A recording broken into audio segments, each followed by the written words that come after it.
I was born and raised in Iran as a Shiite Muslim. Shiite Muslim? Shiite Muslim. And all my life I heard bad things about Israel and the Jews. And we were told that Islam is the best and the last. Muhammad was the most perfect person ever. Growing up, did you study the Quran and the Hadith? Yes, but mostly culturally. Like we would go and read in Arabic, for example. We didn't understand the meaning. They told us if you read in Arabic, you get more points to go to heaven. So I was trying to be a good Muslim, pray, go to mosque. And we were Shiite, so we used to go beat ourselves with chains on the streets, all to please Allah, hoping and wishing to go to heaven. When I was 16 years old, something happened to me that it changed my life. In fact, before that, I saw so many bad things on the streets. I saw people being executed publicly, hanging from a crane. I saw people being tortured, beaten. And they told us these are infidels, these are the enemies of Allah, these are Zionists or the spies for Israel. So when I was 16 years old, I was arrested and tortured by the regime in Iran. Why? I was going to a wedding and I was in the car of some relatives. They gave me a ride. My family was already there at the wedding and they had some alcohol. And based on Islamic law, you can't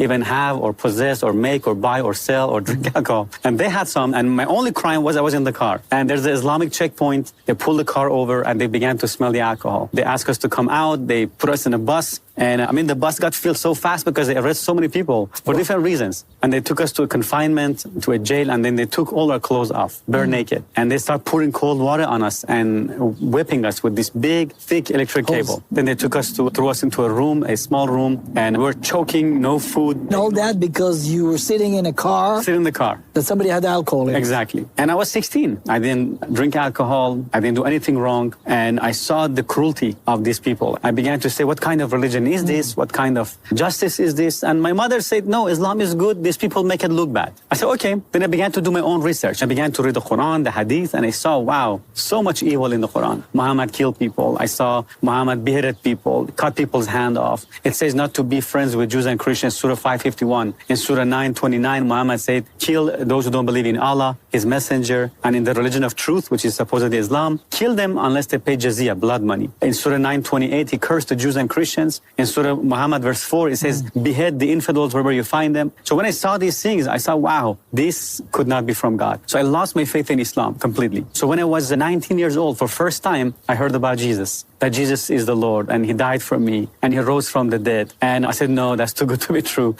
How could God have a son? I said, okay, Jesus, if this is true, I ask you to show me. If it's real, be my Lord, be my Savior. And I prayed this prayer, and the moment I say that, a heat went through my hand. I began to shake and tremble. I began to cry, and I felt this love and this peace and this joy I'd never experienced before. I felt a burden was lifted off my shoulder. I began to feel love for people, for anybody who had hurt me. I began to forgive them. I began to feel forgiveness and love and joy. It was an instant transformation.